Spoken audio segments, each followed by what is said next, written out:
교회 전통에서 순환주간은 주 4세기경에 사순절의 이 마지막 주간, 이 주간을 예루살렘 교회로 몰려들었던 순례자들, 그들을 위해서 시작된 것이 이 순환주간이었습니다. 부활하신 예수님을 기억하고 기념하기 위해서 예루살렘으로 순례길을 올랐던 순례자들, 그들은 이 순환주간 동안 예수님의 부활하시기 전 일주일을 기억하며 묵상하고 그렇게 자신들도 십자가의 삶을 살아내기 위해서 구도자의 길을 걸었습니다. 한 주간 하루의 시작을 하나님을 예배하며 우리가 나가게 되는데요. 우리도 순례자임을 기억하시고 예수님과 함께 십자가를 지시되 예수님이 지셨던 그 수치들 그리고 고난의 무게를 우리가 같이 들고, 그리고 예수님께서 우리에게 행해 주셨던 그 깊은 사랑과 용서하심, 그리고 그것을 이웃에게 직접 우리의 삶으로 내어주면서 승리하시는 복된 저와 여러분의 새벽이 되시기를, 그리고 순환주간이 되시기를 주님의 이름으로 축원합니다. 예수님께서는 공생의 사역을 통해 우리에게 분명하게 보여주신 것이 있습니다. 그것은 무엇이냐면 하나님의 일입니다. 세상의 일에 그것이 무엇인지 밝히 드러내시고, 그리고 온전히 예수님께서는 하나님의 일에 깨어 있었습니다. 예수님은 하나님이시기 때문에 당연히 그러하시지라고 생각할 수 있지만 그렇지 않습니다. 예수님은 성육신 하셨습니다. 마구간에서 태어나셨고, 그리고 성장하시며 우리와 똑같이 세상의 일에 도전을 받았습니다. 그러하셨기 때문에 예수님은 시험 받으셨습니다. 사탄에 의해서 시험 받으셨습니다. 그리고 고향과 혈육에게 배척 당하셨습니다.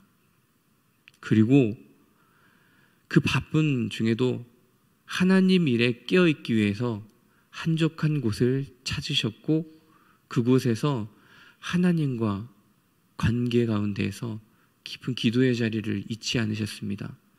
그렇게 이 세상 가운데에서 하나님의 일에 깨어있기 위해서 부단히 애쓰셨던 우리 예수님의 생애를 우리는 기억합니다.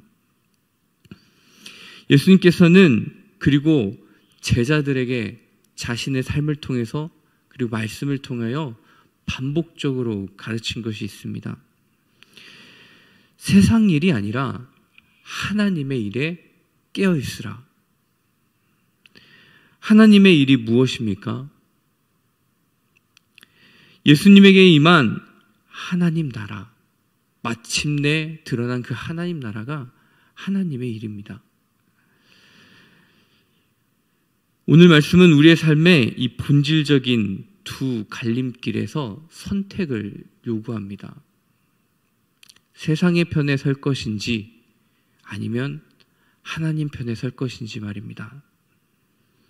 여러분, 하나님 편에 서시겠습니까? 그렇다면 그 하나님 편에 선다는 의미가 무엇입니까? 오늘 말씀은 그 하나님 편에 선다는 의미에 대해서 우리에게 깊게 묵상하게 합니다. 예수님께서는 잡히시기 전날 밤에 제자들과 함께 저녁 식사를 베풀어 주십니다. 그런데 그 식탁의 분위기가 심상치 않습니다. 이 마지막 식탁의 분위기 어땠을까요? 성화 중에 다빈치가 그랬던 그 최후의 만찬에 보시면 평화로운 분위기, 12 제자들이 둘러앉아서 포도주와 떡을 떼었던 그런 분위기를 생각할 수 있지만, 오늘 말씀의 분위기는 사뭇 우리가 생각하는 그 최후의 만찬의 분위기와는 다른 것 같습니다.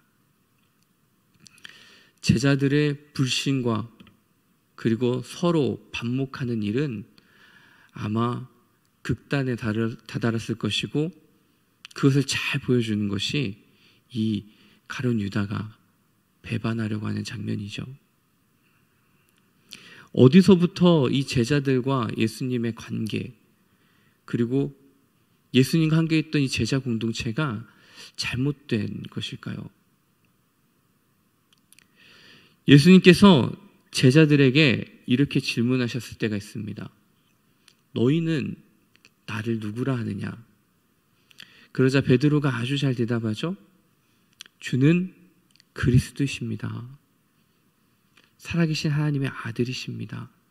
주는 그리스도십니다. 그러자 예수님께서는 예수님께서 주요 그리스도가 되신 일이 무엇인지를 밝히 알려주십니다. 인자가 십자가에서 고난을 당하고 다시 살아날 것, 순환사화에 대해서 분명하게 가르치시죠. 그러자 베드로가 어떻게 하나요? 베드로가 예수님을 꾸짖습니다. 크게 꾸짖고 항변하지요. 여러분, 여기서 주목해야 될 것이 있습니다. 우리도 우리 예수님을 어떻게 고백하죠? 주님이시오 그리스도이십니다 라고 고백하지 않습니까? 우리 예수님을 주요 그리스도라고 고백하지만 그 고백이 우리의 입술로 고백된다고 해서 우리가 세상의 일에 온전히 벗어나 있는 것은 아닐 수 있다. 다시 말해서 예수님을 주요 그리스도라고 고백하면서 세상의 편을 선택할 수도 있다는 것입니다. 예수님께서는 바로 베드로를 시정해 주시죠. 그리고 예수님에게 임한 하나님 나라가 무엇과 같은지 제자들을 통해서 알려주십니다. 그런데 이렇게 예수님이 주요 그리스도가 되신 일 알려줄 때마다 제자들의 분위기가 심상치 않습니다. 서로 누가 큰지 경쟁합니다. 그리고 또한 서로 예수님이 완성하실 그 하나님 나라의 좌편과 우편에 앉게 해달라고 그렇게 그곳을, 그 자리를 요청하게 되는 것이죠. 베드로는 왜 항변했을까요? 왜 예수님을 꾸짖었을까요? 베드로가 생각하는 주요 그리스도 되심, 베드로가 생각하는 메시아는 이 유대민족을 온전히 정치적으로 해방하고 이 유대민족의 부국강명을 이룰 그런 메시아이기 때문입니다. 그런데 그런 메시아가 십자가를 지다니요, 그것도 저주받은 나무에 달린 자가 되다니요. 베드로는 그것을 받아들일 수 없었을 것입니다. 제자들은 그러한 예수님의 말씀을 듣고 과연 그러한 하나님 나라가 임할 것인지에 대한 그런 갈등과 의심들, 그리고 가장 머리가 좋은 것 같은 이 가룟 유다는 예수님이 끝끝내 십자가로 달려갈 것을 알았기 때문에 예수님을 돈으로 바꾸고자 하는 것이죠. 그러한 세상의 편에 서서 예수님과 함께 있음에도 불구하고 그 세상의 일에 빠진, 그렇게 세상의 일에 매몰된 제자들, 그 극단의 그 마지막 곳에 예수님께서는 하나의 식사를 준비를 하시는 것입니다. 바로 예수님께서는 그들에게 마지막 식탁을 베푸십니다. 예수님과 함께 있지만 세상을 선택하고 세상에 매몰돼 버린 그들을 위해 예수님은 하나님의 일을 선택하고 자신의 모든 것을 내어주며 하나님의 일을 선택하는 것이 무엇인지를 분명하게 보여주십니다. 우리 함께 오늘 말씀 15절을 읽겠습니다. 시작. 이르시되 내가 고난을 받기 전에 너희와 함께 이 유월절 먹기를 원하였노라. 아멘. 특별히 누가복음에서는 이 식탁을 유월절을 먹는다라는 표현을 했습니다. 여러분, 이 식사는 시간을 초월합니다. 어떻게 식사가 시간을 초월할 수 있을까요? 우리가 매일 먹는 그 식사, 같이 나누는 가족과 함께하는 그 음식을 나누는 것, 그것은 시간을 초월할 수 있습니다. 특별히 예수님께서 이 베푸시는 유월절의 식사는 이 인간의 하나님께서 창조하신 그 모든 경륜을 통과하고 있습니다. 특별히 옛날 모세가 이스라엘 백성을 이끌고 출애굽할 때 경험한 유월절의 식탁으로 먼저 제자들을 초청합니다. 그때 이스라엘은 임박한 심판을 준비하며 손에 지팡이를 들고 불에 구운 고기와 그리고 무교병과 쓴 나물을 급하게 먹게 됩니다. 또한 예수님은 이 제자들을 이스라엘 백성의 그 역사 가운데 일어났던 모든 유월절의 식탁으로 초청합니다. 이 식탁에서 이스라엘 백성은 자녀들에게 출애굽에서 강권적으로 하나님의 은총으로 구속을 받았던 그 역사를 자녀들에게 가르쳤습니다. 그리고 하나님께서 어떻게 이스라엘을 속량하셨는지, 그리고 우리가 그 가운데에서 임박한 하나님의 심판과 구원 앞에서 어떠한 삶을 살아야 되는지, 무교병과 쓴 나물을 먹고 식탁 한가운데에 포도주, 그것을 놓고 가족들과 함께 식사하면서 하나님께서 이스라엘을 속량하심을 기억하며 아가서를 같이 읽고 그리고 함께 노래를 불렀던 그 식탁이 이스라엘의 역사 가운데에 하나님의 속량으로 드러나고 바로 이 예수님의 마지막 식탁까지 이어지는 것이죠. 이 모든 식탁을 껴안고 넘어서 이제 그 무교병이 바로 예수님 자신이 된다는 것을 이스라엘에게 알리신 사건이 바로 이 식탁의 중요한 의미가 되는 사건입니다. 이 유월절의 은혜의 포도주가 바로 자신의 피로 세우는 새 언약임을, 유월절 어린 양의 피가 됨을 이스라엘 백성들과 특별히 제자들에게 알려주시는 것이죠. 우리 같이 19절, 20절 함께 읽겠습니다. 또 떡을 가져 감사기도 하시고 떼어 그들에게 주시며 이르시되 이것은 너희를 위하여 주는 내 몸이라. 너희가 이를 행하여 나를 기념하라 하시고 저녁 먹은 후에 잔도 그와 같이 하여 이르시되 이 잔은 내 피로 세우는 새 언약이니 곧 너희를 위하여 붓는 것이라. 아멘. 이제 이 식탁은 오늘날 우리에게도 열려 있게 되죠. 성찬을 통해서 우리는 이 식탁에 참여하게 됩니다.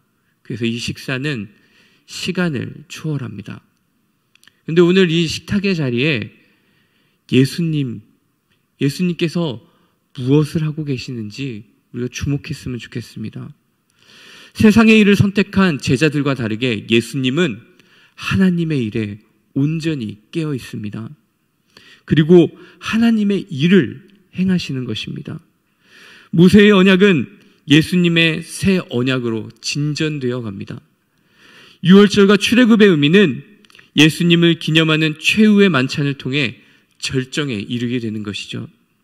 이제 예수님은 제자들에게 순전하고 흠이 없는 생명의 떡이 되십니다. 이제 예수님은 새 창조를 상징하는 포도주를 소유하신 주님이 되십니다. 우리와 함께 쓴 나물을 드시는 분, 우리와 함께 계시며 우리의 고통과 질고를 잘 아시고 짊어주시는 임마누엘, 하나님의 사건이 되는 일이 바로 이 식탁을 통해서 오늘 우리의 삶으로 들어오게 되는 것입니다. 이로써 마지막 만찬 이후에 모든 예수님의 발걸음을 위한 준비가 마쳐졌습니다. 이제 이 식탁으로 말미암아 이 식탁 이후에 예수님의 모든 여정은 완벽한 하나의 완성된 예전의 형태를 띠게 됩니다. 사랑하는 성도 여러분, 세상을 선택하면 예수님과 함께 있음에도 불구하고 지속적으로 하나님이 될 수 있다고 생각하게 됩니다. 우리가 원하는 것들, 생육하고 번성하고 땅에 충만하고 살아있음을 확인하려고 시도하고 차지하려고 하는 그 모든 시도들을 섬기며 그곳을 빨려 들어가 수월로 향하게 되는 것이 세상의 편에 서게 될 때 이루어지는 우리의 결말입니다. 당장은 좋아 보일 수도 있습니다. 일시적이고 잠정적이고 유한한 것을 우리 눈에 사로잡혀서 보암직도 하고 먹음직도 하고 바람직도 하고 이생의 자랑과 육신의 정욕과 안목의 정욕에 그렇게 순간 사로잡힐 수도 있습니다. 근데 그 귀결점이 어디입니까? 그것이 우리에게 만족함을 줄 수 있습니까? 그러나 하나님 편에 서면 전혀 다른 생명이 주어집니다. 잠정적인 것에서 궁극적인 것으로, 일시적인 것에서 영원한 것으로, 유한한 것에서 무한한 것으로의 생명의 차원이 열리게 되는 것이죠. 오늘 우리를 죽일 것 같은 많은 문제들이 있습니다. 관계의 문제들, 자녀의 문제들, 고부간의 갈등, 경제적 문제, 건강의 문제, 지금 준비하고 있는 많은 연구의 것들, 우리를 압제하고 짓누르는 많은 세속의 것들이 우리의 삶을 짓누를 때 하나님 편에 서 있다는 것이 어떠한 의미입니까? 결코 세상의 그 어떤 것이 예수 그리스도 안에 있는 하나님의 사랑에서 우리를 끊을 수 없다. 이것이 하나님 편에 서 있는 자의 고백입니다.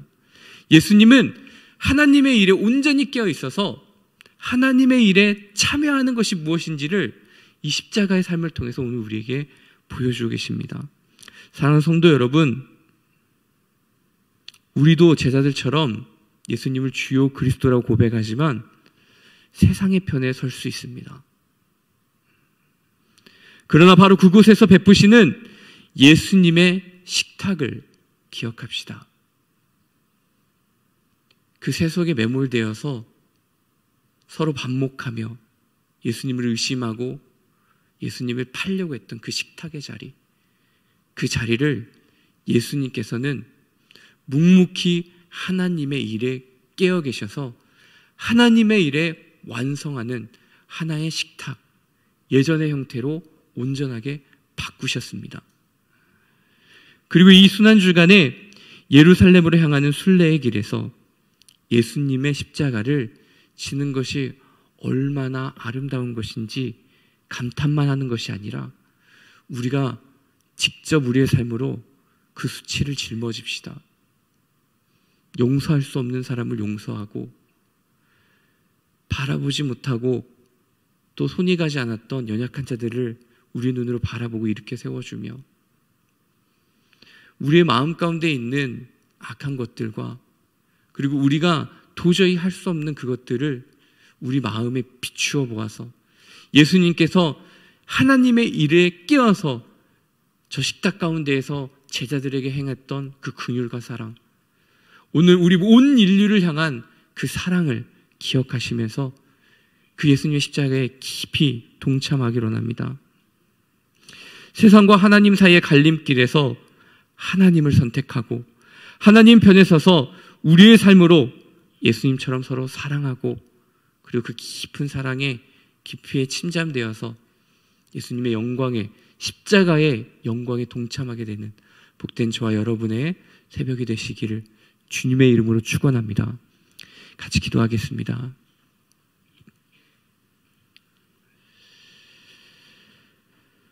사랑의 하나님 아버지, 주님의 사랑과 주님께서 주시는 그 은총에 참으로 감사드립니다.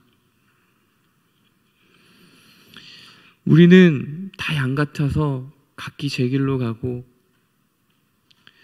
첫 인류는 하나님처럼 되고자 선악과를 먹게 되었는데 하나님께서는 그런 우리를 잘 아시고 사랑하시되 끝까지 사랑하여서 하나님 자신을 우리에게 주시는 방식으로 성육신 하셔서 인간이 되시는 방식으로 우리 인간이 알아들을 수 있는 방식으로 하나님의 그 깊은 사랑, 하나님만이 하실 수 있는 그 사랑의 궁극적인 그 모습으로 오늘 우리에게 다가오시고 식탁을 베풀어 주시고 그 식탁에 참여하게 하시니 참으로 감사드립니다. 아버지, 우리 안에 예수님을 주요 그리스도라고 고백하지만 세속의 편에 서고자 하는 우리의 욕망이 있습니다. 아버지, 그것들 예수님께서 십자가를 향해 걸어가시면서 우리에게 보여주셨던 그 깊은 하나님의 일에 깨어있음으로, 하나님의 일에 깨어서 우리를 끝까지 사랑하셨던 그 사랑으로 우리의 그 세상의 일을 도말하여 주시고 주홍같이 붉은 죄를 하얗게 하여 주시옵소서. 예수님 안에 있는 참 생명의 능력 안에서 유한하고 잠정적이고 그리고 일시적인 것을 쫓고 살아가는 우리의 모든 마음이 무너지게 하시고 영원하고 궁극적이고 무한하며 온전하고 완전한 하나님의 사랑 안에 오늘 우리를 새롭게 하시며 이 순환구간 동안 그 십자가의 깊은 은혜 가운데, 그 사랑 가운데 우리의 삶으로 살아내며 그렇게 동참하는 우리 모두가 될 수 있도록 역사하시고 함께하여 주시옵소서. 인도하여 주시는 주님 감사드리며 우리를 사랑하시고 끝까지 사랑하셔서 물과 피를 다 쏟으신 우리 구주 예수 그리스도의 이름으로 간절히 기도드립니다. 아멘.